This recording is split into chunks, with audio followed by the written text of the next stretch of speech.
So this afternoon, we have Adam Vane working for us. Adam is managing partner of Paragon Global Consulting, boutique firm in Manhattan.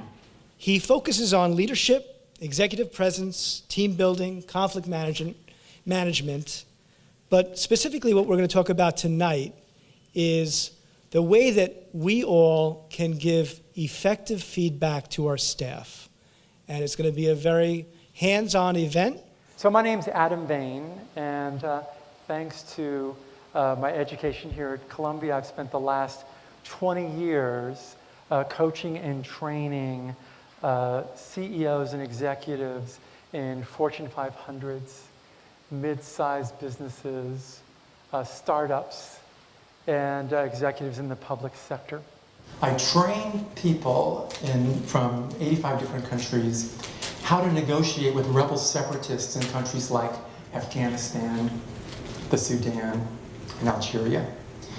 So what we're talking about here is difficult conversations. And having talked to a lot of CEO peer advisory groups over the years. What most of the time is spent on in these meetings is what I call difficult conversations. And a difficult conversation is any conversation that when you think about having it, you get a little feeling in the pit of your stomach. It's just, there's a funny feeling in your stomach. It's just a feeling in the pit of your stomach. Like, I know I need to have it, but something's stopping me. And that is the stress that Dave was talking about this morning. It turns out that those difficult conversations are very costly to organizations. In fact, here's how costly it is. Where you see the annual cost, that's just the US cost.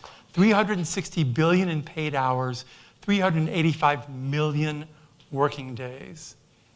Now, I've noticed 4 different kinds of difficult conversations that come up for leaders. What we're going to be talking about tonight is performance management, where you have a level of authority and you're trying to get a result from someone that works for you. The way tension and conflict escalates, it doesn't start, right? It doesn't start at a high level.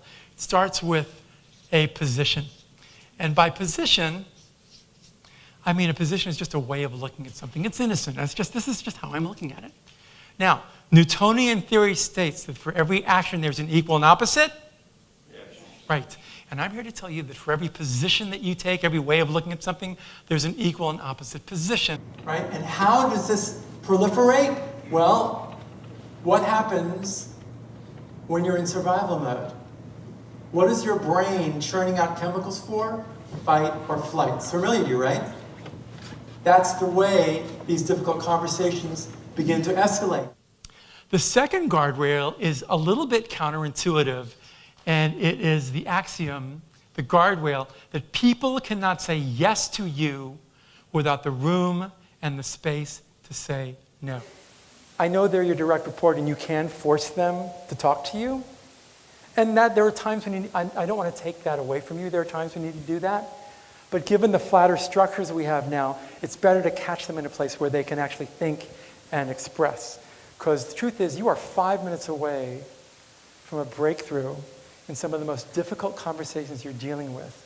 Why would I say that? Because one of the first things you learn as a mediator up in the Bronx, where you're dealing with issues of violence, like, for example, one of my mediations was someone going in and shooting out the lights in the building in the mother of his ex-girlfriend, and she's seeking an order of protection of him. And each one of these mediations, you realize, oh my God, the solution is right there in front of them and they don't see it. Guardrail number 3 is what I call intelligent confusion, which is moving from judgment and frustration to what I call intelligent confusion and curiosity. The mantra for moving to a space of intelligent confusion, and I do this with every group, the mantra is 3 little words, which are, help me understand.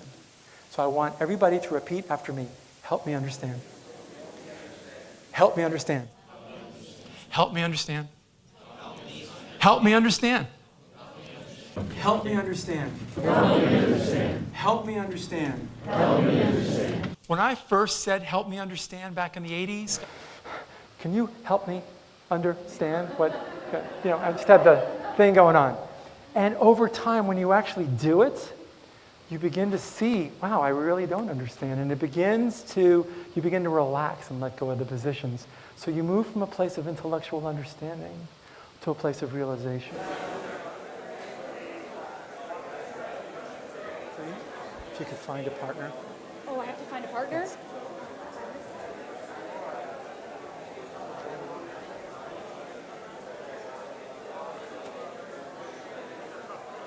I have a question for the group.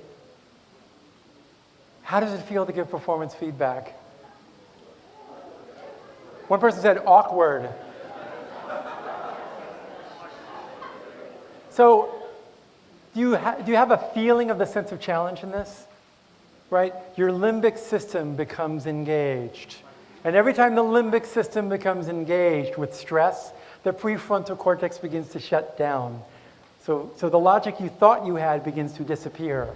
So what we did today was move you in learning about these things from a state of unconscious incompetence. That state of where you didn't know what you didn't know about downstream impact, right? When you walked in here a minute, you're like, I had no idea that I was this Hollywood hero in this way. Am I right? You learned what you didn't know today, some of it. What we did was take you from unconscious incompetence to a state of conscious incompetence. That's what we did. Over time, you begin to become unconsciously competent, where you're not even thinking about it. You're just saying, help me understand here. So you don't end up staying up late at night, because you did it down there. Right? That is the way we learn.